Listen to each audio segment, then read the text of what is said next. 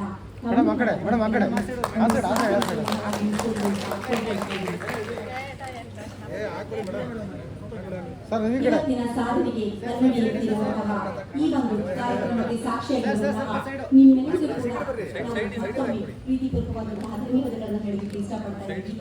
ಹಾಗೆ ಈ ಒಂದು ಕಾರ್ಯಕ್ರಮದಲ್ಲಿ ತಮ್ಮ ಕೊಡುಗೆಯನ್ನು ನೀಡಿದಂತಹ ಅನೇಕ ಪದಾಧಿಕಾರಿಗಳಾಗಿರ್ಬೋದು ಹಾಗೂ ಸಂಘದ ಸದಸ್ಯರಾಗಿರ್ಬೋದು, ತಮ್ಮೆಲ್ಲರ ಒಂದು ಈ ಕೊಡುಗೆ ಇವತ್ತಿನ ಕಾರ್ಯಕ್ರಮಕ್ಕೆ ಸಾಕ್ಷಿಯಾಗಿ ನಿಂತಿದೆ. ಅಮೃತ ಸಂಭ್ರಮವನ್ನು ಆಚರಣೆ ಮಾಡುವಂತಹ ಹೊತ್ತಿನಲ್ಲಿ ನಾವು ಇವತ್ತು ನಿಂತಿದ್ದೀವಿ ಅಂತ ಹೇಳೋದಕ್ಕೆ ತುಂಬಾ ಖುಷಿ ಆಗ್ತಾ ಇದೆ. ಸೊ ಈ 75ರ ಅಮೃತ ಸಂಭ್ರಮದಲ್ಲಿ ಸಾಧನೆಯನ್ನ ಮಾಡಿದಂತಹ ಎಲ್ಲ ಸಾಧಕರಿಗೂ ಕೂಡ ಸನ್ಮಾನ ಮಾಡುವಂತಹ ಸುಸಮಯ.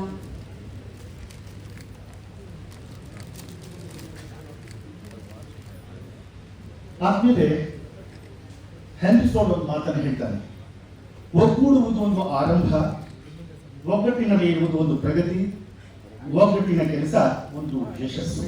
ಬಹುಶಃ ಆವತ್ತಿನಿಂದ ಎಲ್ಲರೂ ಬಹಳ ಒಂದು ಬೆಲೆಯಷ್ಟು ಜನ ಒಂದು ಹಿಡಿಯಷ್ಟು ಒಂದು ಠೇವಣಿಯನ್ನ ಒಗ್ಗೂಡಿಸಿಕೊಂಡು ಅವತ್ತು ಕಟ್ಟಿದಂತಹ ಈ ಒಂದು ಸಂಸ್ಥೆ ಇವತ್ತು ಕೋಟಿಗಟ್ಟಲೆ ವ್ಯವಹಾರವನ್ನ ಮಾಡ್ತಾ ಇದೆ. ಹಾಗೆಯೇ ಲಕ್ಷಾಂತರ ರೂಪಾಯಿ ಲಾಭವನ್ನು ಗಳಿಸುವ ಮಟ್ಟಕ್ಕೆ ಇವತ್ತು ಬಂದು ನಿಂತಿದೆ ಅಂದ್ರೆ ಅದಕ್ಕೆಲ್ಲ ಬಹುಶಃ ಈ ಎಲ್ಲ ಪದಾಧಿಕಾರಿಗಳು ಹಾಗೆಯೇ ಸಾಲ ತೆಗೆದವರು ಕೂಡ ಕಾರಣ ಅಂತ ನಾನು ಭಾವಿಸ್ತೀನಿ. ಯಾಕೆಂದ್ರೆ ಸಾಲ ತಗೊಳ್ಳದೆ ಹೋಗಿದ್ರೆ ಈ ಸಂಸ್ಥೆ ಅಷ್ಟು ಬೆಳೆಯಕ್ಕೆ ಸಾಧ್ಯವೂ ಆಗ್ತಾ ಇರಲಿಲ್ಲ. ಹಾಗಾಗಿ ಇಲ್ಲಿ ಎಲ್ಲರ ಒಂದು ಪಾತ್ರ ಕೂಡ ಬಹಳ ದೊಡ್ಡದು ಅನ್ನುವಂಥದ್ದು ಬಹಳ ಪ್ರಮುಖವಾದಂತ ವಿಚಾರ.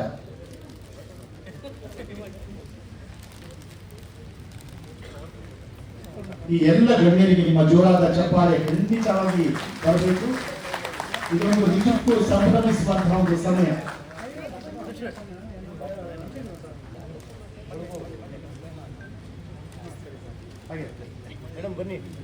ಕತ್ತಿಗಿಂತ ಹರಿತವಾದದ್ದು ಏಕನು. ಆ ಒಂದು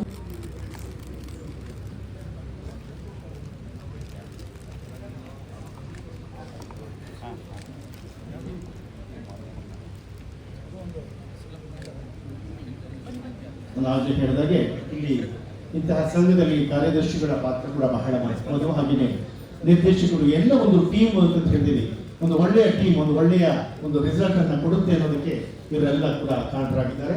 ಅಂತಹ ಒಂದು ಮಹನೀಯರನ್ನ ಒಂದು ಸಂದರ್ಭದಲ್ಲಿ ಸನ್ಮಾನಿಸ್ತಿರೋದು ನಿಜಕ್ಕೂ ನಮಗೆ ಒಂದು ಹೆಮ್ಮೆಯ ಸಂಗತಿ ಅಂತ ನಾನಂತೂ ಭಾವಿಸ್ತೇನೆ. ಜೋರಾದ ಚಪ್ಪಾಳೆ ಇವರೆಲ್ಲರೂ ಕೂಡ ಬರಲಿ.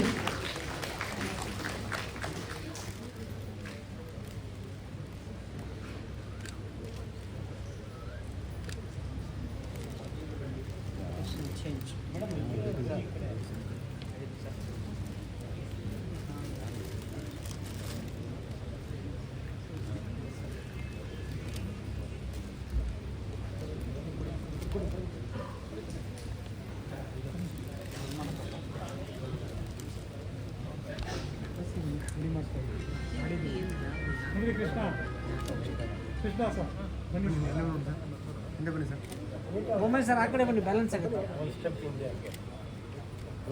ಭಾರ ಒಂದು ಕಡೆ ಆಗುವ